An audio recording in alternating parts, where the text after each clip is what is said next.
Olá, povo de Deus, terça-feira da quinta semana do Tempo Comum, dia 9 de fevereiro de 2021. A nossa reflexão de hoje é a partir de Gênesis 1, de 20 até o capítulo 2, versículo 4, primeira parte A, e de Marcos 7, de 1 a 3. Continuamos hoje com a narrativa da criação. Prestemos atenção de que nosso relato não fala de sono do homem, de retirada de costela, de Adão e Eva, nada disso. Aqui, o homem e a mulher são criados ao mesmo tempo. E o verbo da criação está no plural. Façamos, indicando já a presença da Trindade Santa no ato criador. Logo a seguir, no mesmo livro do Gênesis, temos um outro relato da criação, que compreende os capítulos 2, de 4b a 3 até 24, que termina com a expulsão do primeiro casal do paraíso. Os exegetas dizem que essa narrativa da segunda narrativa, essa que eu me referi, é mais antiga, e que tem a fonte que chama Deus de Javé, por isso muitos a identificam com a fonte javista. Aqui estamos lendo do primeiro capítulo, é posterior, embora tenha sido colocada no início do livro de Gênesis, e sua fonte é chamada de sacerdotal. Ontem vimos os 4 primeiros dias, onde narra a criação da luz, primeiro dia, depois o firmamento, segundo dia, as vegetações, terceiro dia, sol e lua, quarto dia. Hoje temos a vida de pássaros e seres vivos do mar, quinto dia, e todos os animais, dentre eles o ser humano, homem e mulher, no sexto dia. Façamos o ser humano à nossa imagem e segundo nossa semelhança. Segundo uma tradição dos primeiros padres orientais da igreja, somos de fato criados à imagem de Deus, cuja espécie mais perfeita é Jesus, pura imagem de Deus Pai. Porém, ser semelhante está ao nosso encargo. Assim, todos trazemos em nós a imagem divina. Mas, para sermos também semelhantes, precisamos assumir o ensinamento de Jesus, seguir seus passos, pois somente Ele é a verdadeira imagem do Deus invisível. Sendo assim, ter impressa em nós a imagem divina é graça de Deus.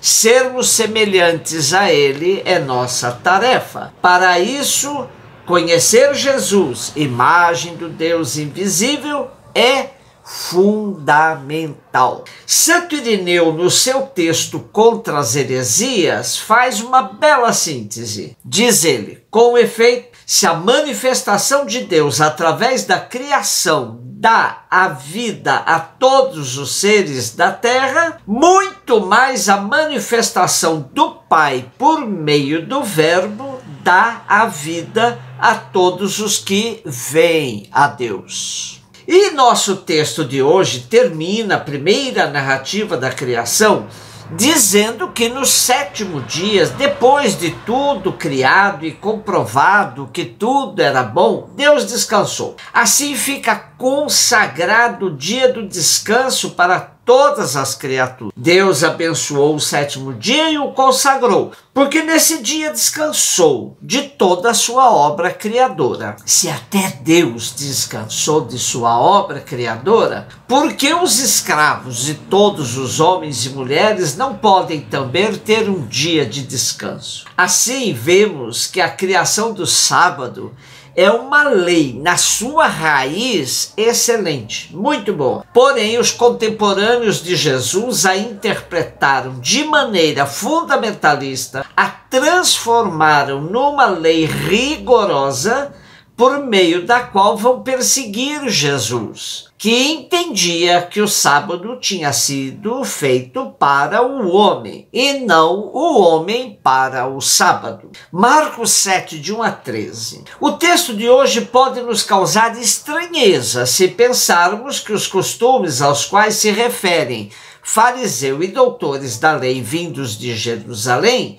se trata de questão de higiene. Claro que a higiene é sempre bem-vinda, como estamos nos acostumando cada vez mais em tempos de pandemia. Porém, não se trata de costumes de higiene, mas sim de ritos religiosos de purificação conforme a tradição dos antigos. Tal tradição era bem detalhista, pois ensinava minuciosamente como lavar os recipientes e as partes diversas do corpo. Vejamos que a pergunta do grupo vindo de Jerusalém do partido farisaico é bem clara. Por que é que teus discípulos não obedecem à tradição dos antigos? Jesus entendeu o âmago da questão e sua resposta foi em cheio naquilo que estava em jogo. Disse Jesus: bem profetizou Isaías a vosso respeito, hipócritas, quando escreveu: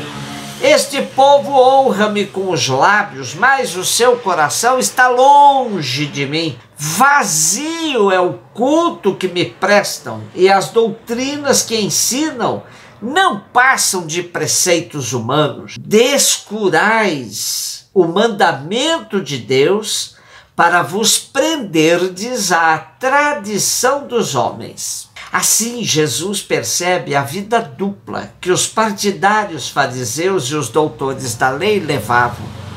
Em nome de seguir a tradição, eles até modificavam os mandamentos, dando-lhes interpretações acomoditícias para não sair da zona de conforto. É impressionante como hoje, em nome de seguir a tradição, temos grupos idênticos aos fariseus. Em nome da tradição, condenam e massacram os seus irmãos. Nestes dias, estamos vivendo algo que ilustra bem tudo isso. Em nome de uma interpretação do que é ser católico, algumas pessoas estão atacando a campanha da fraternidade porque tem uma pastora luterana, secretária atual do Conselho Nacional de Igrejas Cristãs, CONIC, como uma das autoras do texto base, que propõe bases sólidas para a fraternidade e diálogo como compromisso de amor. Atacam o ecumenismo sem perceber que a palavra católica é sinônimo de ecumenismo. A verdadeira tradição católica é ecumênica. Como dizia o Papa João Paulo II, a Igreja não é uma realidade voltada sobre si mesma, mas aberta permanentemente à dinâmica missionária e ecumênica.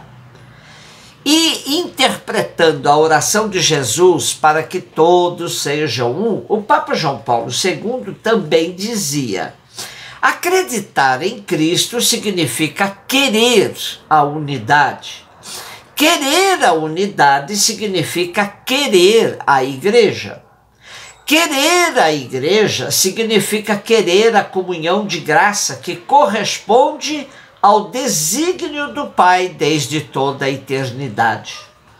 E Jesus ainda deu um outro exemplo aos fariseus e doutores da lei sobre a hipocrisia deles em falar de tradição, mas não respeitar os mandamentos. Disse Jesus: anulais a vosso bel prazer o mandamento de Deus para observardes a vossa tradição.